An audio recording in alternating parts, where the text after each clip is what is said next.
After her demotion to Deputy Speaker, Gloria Macapagal-Arroyo denied planning an ouster against House Speaker Martin Romualdez. Major political parties rushed to pledge loyalty to Martin Romualdez following the shakeup in the House leadership. And as the drama unfolds in the House of Representatives, Vice President Sara Duterte resigned from Lakas CMD.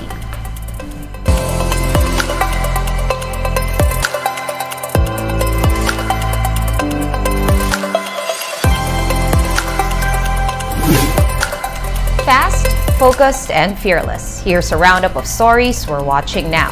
I'm Sean Yao.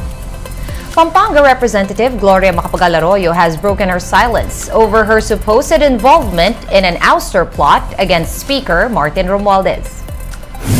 Arroyo clarified that her recent activities could have been misconstrued. She is referring to a series of meetings with a delegation of congressmen in South Korea. The former president also claimed that being House Speaker is no longer part of her political objectives. She says this has been her position ever since Martin Romualdez was elected Speaker of the 19th Congress. Arroyo also noted her current political interests. First is to represent her district in Pampanga. Second is to support Marcos Jr.'s and Romualdez's legislative agenda. And third is to use her experience as former president to help the government when needed. Arroyo was removed as House Senior Deputy Speaker in a plenary session on Wednesday night. Her initial response to this move was short, saying only that it is the prerogative of the House. Arroyo has been demoted to the role of Deputy Speaker, with fellow Pampanga Representative Dong Gonzales replacing her as Senior Deputy Speaker. House Majority Leader Manix Dalipe had said that this shuffle aims to, quote, unburden Arroyo of the heavy load required of a senior deputy speaker. And in reaction to that, major political parties expressed their support for House Speaker Martin Romualdez. In a statement, PDP Laban expressed its firm commitment to the leadership of Romualdez. The Nacionalista Party likewise conveyed its support for Romualdez as well as to the administration of President Bongbong Marcos. Meanwhile, former Senator Ping Lacson posted a cryptic tweet referring to a, quote, failed coup. For former political advisor Ronald Llamas, Arroyo's demotion was no big surprise. Llamas said that tensions had been brewing since last year when Arroyo failed to secure the House speakership. Last year pa naman brewing na ito dahil open secret naman na gusto ni ex-President Gloria Macapagal-Arroyo na maging speaker nung nanalo si President Bongbong Marcos. At unfortunately, for her, si Martin Romualdez yung naging speaker. So, medyo matagal na itong lingering itong tensions na ito, no? At hindi nakakagulat na nangyari itong ano bang tawag dito, demotion. And for his part, President Bongbong Marcos has said that he will not comment on the lower house's leadership issues. However, Marcos Jr. did say that Arroyo's demotion is just part of the speaker's reorganization. According to the president, the public should not, quote, read much into it. And amid this shakeup in Congress, Vice President Sara Duterte resigned from Lakas CMD, of which she was the chairperson. The Vice President did not categorically state her reasons for leaving the party that Speaker Romualdez and Congresswoman Arroyo also belong to. But in her statement, Duterte said that she owes her current position to the trust of the Filipino people, which, quote, cannot be poisoned by political toxicity or undermined by execrable political power play.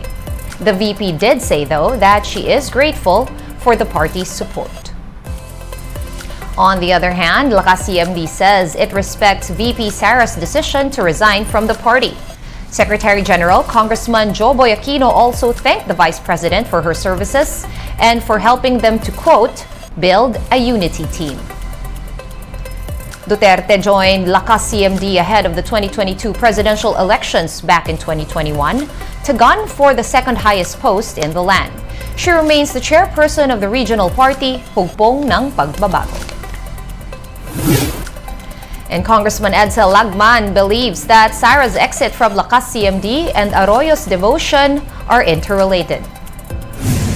In a statement, Lagman said these developments show the positioning for the 2028 presidential elections as early as now. He notes that Arroyo and Duterte were allegedly behind the ouster of Pantaleon Alvarez back in 2018, where Arroyo replaced him as Speaker of the House. The congressman also said these developments could result to more resignations of Arroyo's and Duterte's loyal supporters. We're gonna pause for a quick break, but we have more stories for you after that. Keep it here on One News.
You're back on One News now. I'm Sean Yao. The price of chicken in markets remain high despite a supposed oversupply. Shyla Francisco explains why in this report. The Agriculture Department has noted a surplus of chicken for the rest of the year and beyond. Initial data show that even after 2023, the country will still have stock of local chicken good for more than 3 months. For 2023, DA estimates a demand at almost 1.6 million metric tons of chicken, but the current supply is close to 2.1 million metric tons. Despite the oversupply, both consumers and retailers are questioning why chicken prices remain high in markets at 150 to 200 pesos per kilo. Budget ko lang kasi ngayon sa ulam, 100 lang eh. Hindi po siya kaya pagka yung yung pang-adobo, pang-tinula, hindi po siya kaya. Ganun pa rin po, mahal pa rin po yung manok. Wala pa po akong nakikitang mura. Kung oversupply yan, dapat babaan nila. Para yung mararamdaman naman ng mga tendera na mabili kami. The United Broilers Raisers Association or UBRA explains there is an oversupply due to lower demand for chicken. In fact, farm gate prices of the product have started to decline. Based on the group's estimates, retail prices should settle at 150 to 160 pesos per kilo. But instead, traders made up for lower demand by hiking prices. Bawat yugto na sinasalinan ng kalakal, siyempre gustong kumita niyan, lalo na sa mga panahon na ito. Matumal ngayon. Sa bawat benta, pinipilit ng lahat na makabawi ka agad. Pagka ganyan ay may problema, hindi mapakinabangan ng mamimili yung baba ng presyo.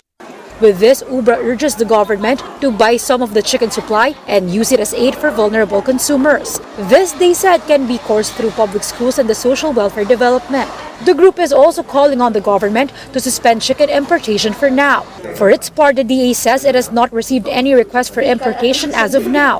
And as for government buying some of the excess chicken stocks, Pwede, but logistical nightmare yan kasi kailangan ka may mga freezer, cold storage. Kung may budget lang naman DSWD and we can help them to do that, then why not? the DA is also looking into the value chain to identify what's causing the high prices of chicken in markets. Shaila Francisco, we are One News.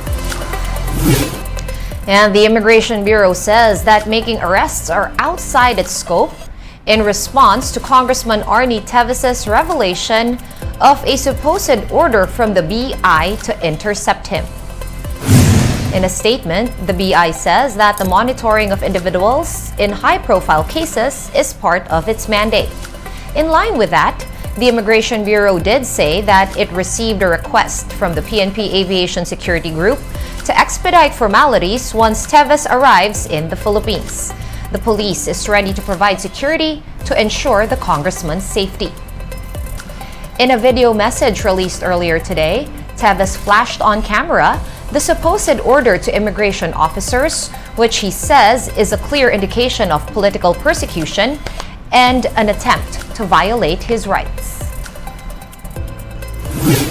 One News Now will be back tomorrow at 7 a.m. I'm Sean Yao. We are One News. All sides, all the time.